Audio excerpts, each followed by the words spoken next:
Le jeudi 2 juillet, l'Institut de France, où siège l'Académie française, a ouvert ses portes aux invités des présidents des deux chambres du Parlement français pour une procession digne d'un pèlerinage dans cette institution qui incarne la langue française. Pour cette deuxième journée de la 50e session de l'Assemblée parlementaire francophone, les membres du bureau de l'APEF et les présidents des chambres des pays francophones ont été conviés dans les sanctuaires de la langue française, lieu qui rassemble depuis des siècles des personnalités qui ont illustré cette langue, à savoir les poètes, romanciers, dramaturges, critiques littéraires, philosophes, historiens, scientifiques, militaires de haut rang, des hommes d'État et des dignitaires religieux. Rassemblés dans la salle de la Coupole, le président de l'Assemblée nationale de la République démocratique du Congo, le professeur Vital Kamerhe, à côté de son collègue du Sénat, Jean-Michel Sama-Lukonde, ont suivi avec attention, aux côtés de leurs collègues de pays francophones,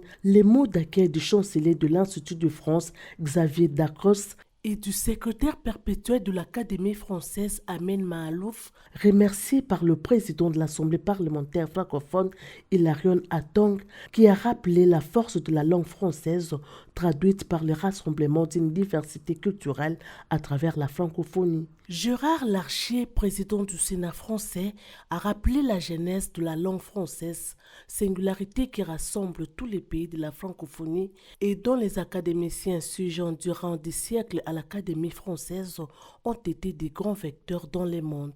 Si sous cette auguste coupole, j'ai eu la prétention de rappeler en quelques mots cette genèse connue, c'est pour mieux saisir la singularité de ce français qui nous rassemble tous. Le français n'est pas un patois. Il n'est même pas un patois qui aurait triomphé d'autres patois. Il n'est pas non plus un créole, comme certains le déclarent, ou une langue vernaculaire.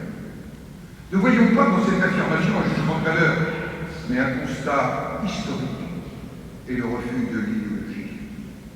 Le français est une langue de toutes pièces, forgée, construite par la volonté humaine, par des règles de syntaxe souvent peu naturelles, des accords difficiles, une grammaire faite de normes et d'exceptions à la norme, le tout dans le cadre d'un État unitaire et d'une école façonnée dans l'exigence républicaine. Oui, le français est indissociable d'un état d'esprit et d'une civilisation. Plus que tout autre, vous le savez, il serait même de réduire le français à une langue imposée par la force et la coercition dans le sillage d'une aventure coloniale. Car la diffusion du français, son triomphe même, précède l'aventure coloniale. Illustrez combien l'attrait du français consacré dès le XVIIIe siècle provenait à la fois de ce qu'il était devenu par excellence, la langue de la diplomatie, de la paix et des luttes. En boitant les pas à son collègue du Sénat, Yael Braun-Pivet, présidente de l'Assemblée nationale française, a relevé plusieurs similarités entre le Parlement et l'Académie française, deux sanctuaires du verbe qui impactent les décisions en appelant la francophonie à en préserver les acquis. Langue de la République en vertu de la Constitution. La langue française est un élément fondamental de la personnalité et du patrimoine de la France. Elle cristallise la générosité intellectuelle et la fraternité institutionnelle qui unissent l'Institut de France, l'Assemblée nationale et l'Assemblée parlementaire de la francophonie. Soyons fiers que le français soit aujourd'hui la langue des peuples et des États qui se parlent, la langue du droit, la langue du multilatéralisme, la langue du dialogue, la langue de la nuance.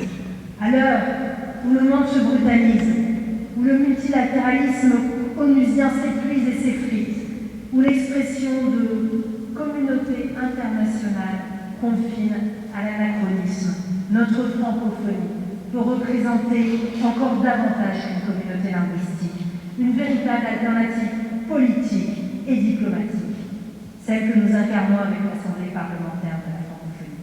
Après ces moments de convivialité, le membre du bureau de la PEF et les présidents des chambres des pays francophones ont fait la ronde de ces prestigieux bâtiments qui a traversé des siècles avec les trésors qui y est logé, à l'instar de la bibliothèque de 2 millions d'ouvrages où est gardée entre autres la toute première édition du Fable de La Fontaine réalisée par Jean de La Fontaine au XIXe siècle et les manuscrits du Lys dans la vallée de Honoré de Balzac. Le point culminant fut la salle où travaillent les membres de l'Académie française, lieu sacré où se rédigent les différentes éditions du dictionnaire français. Cette visite a été précédée par randonnée sur la Seine à la découverte des grands lieux culturels et historiques français.